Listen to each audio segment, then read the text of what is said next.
Նավթի գնի շուրջ աշխարհաքաղաքական խաղը նոր փուլ է մտնում։ ԱՄՆ նախագահ Դոնալդ Թրամփը հայտարարել է, որ նավթի գնի նվազեցման նպատակով Վաշինգտոնը կարող է չեղյալ հայտարարել որոշ պատժամիջոցներ։ Հայտարարությունը հնչել է Ռուսաստանի նախագահ Վլադիմիր Պուտինի հետ հեռախոսով զրուցելուց հետո։ Ավելին, Թրամփը չի բացառել, որ այդ սահմանափակումները հետագայում նույնիսկ կարող են չվերականգնվել։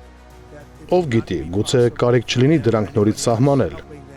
Տնտեսագետ Սուրեն Պարսյանի խոսքով 2022 թվականից սկսած արևմտյան երկրները Ռուսաստանի նավթագազային ոլորտի նկատմամբ մի շարք պատժամիջոցներ են կիրառել, որոնք զգալի ազդեցություն են ունեցել արտահանման ծավալների վրա։ Վերջին սահմանափակումները նույնիսկ ավելի խիստ են եղել։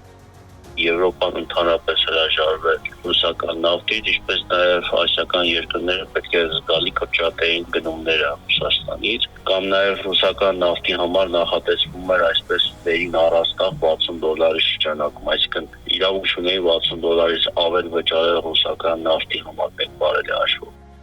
Տնտեսագետը նաև ընդգծել է, որ համաշխարհային շուկայում տատանումների, Իրանի շուրջ լարվածության եւ Հորմուզի նեղուցի փակ լինելու պատճառով Ռուսաստանը շարունակում է մնալ նավթագազային ոլորտի կարևոր խաղացող։ Բարեմուտքը հատկապես մեծ պահանջարկ եւ կարիք ունի ռուսական նավթի եւ գազի, եւ նրանք ստիպված են այդ քայլի գնալ, հաշվի առնելով այն, որ հակառակ դեպքում իրենց մոտ ունենան կտրուկ գների աճ, եւ արդեն իսկ Ամերիկայի Միացյալ Նահանգներում մեկ գալոն ռեզինա թանկացել է մոտավորապես $0.5 չափով կամ մոտ 15% չափով, որը ոչ միայն ներքին խնդիրներ կարող է առաջացնել, այլ արտաքին։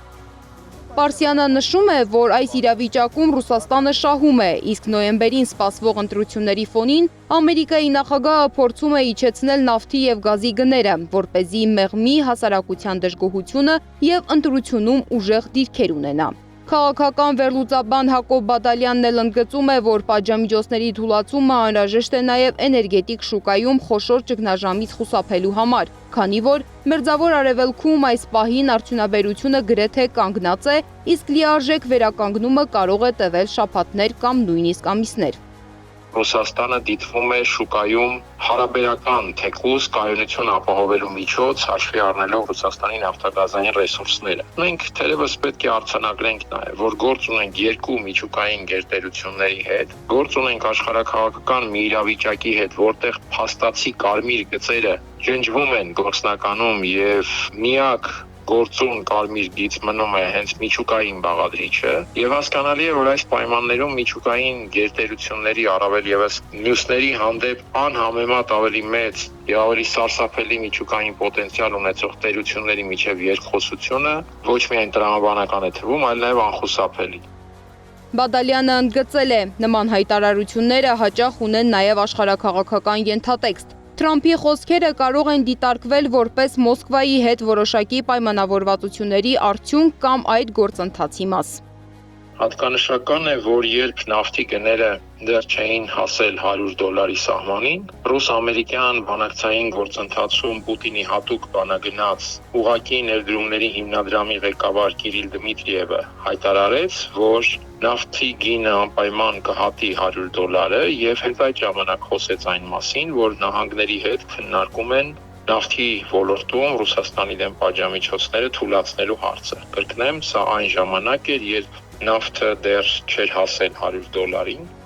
Ռուսաստանն իր հերթին նախորդ տարի Իրանի հետ ստորագրել է ռազմավարական գործընկերության լայնածավալ պայմանագիր, որը ընդգրկում է նաև միջուկային խաղաղ ծրագրի եւ պաշտպանական ոլորտի գործակցություն։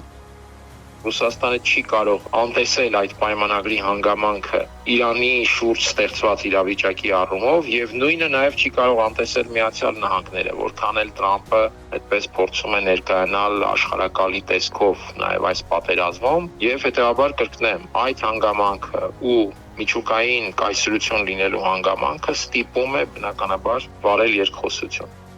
Բադալյանը հիշեցնում է, որ Թրամփի պաշտոնավարման ընթացքում Ռուսաստան-ԱՄՆ երկխոսությունը շարունակվել է տարբեր փուլերով։ Օրինակ, Ալյասկայում կայացած հանդիպումները ցույց տվեցին, որ որոշ դեպքերում Միացյալ Նահանգները պատրաստ է քննարկել Ռուսաստանի նկատմամբ սահմանված որոշ պատժամիջոցների վերանայումը։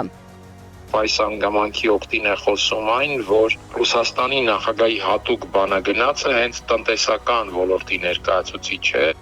Իրանի շուրջ ստեղծված իրավիճակը ըստ Բադալյանի բացել է նոր շերտեր։ ԱՄՆ-ն եւ Ռուսաստանը կարող են տարբեր հարցերում ունենալ հակադիր դիրքեր, սակայն միևնույն ժամանակ պահպանել որոշակի պայմանավորվածություններ։ Բադալյանի խոսքով Վաշինգտոնի եւ Մոսկվայի քննարկումները հիմնականում ընթանում են փաթեթային տրամաբանությամբ, հաշվի առնելով մի շարք գործոններ՝ միջազգային էներգետիկ շուկայի իրավիճակը, երկկողմ հարաբերությունների ընթացքը եւ Իրանի դերակատարությունը տարածաշրջանում։ Սվետլանա Պետրոսյան, Նոնա Գևորգյան, ABC Media։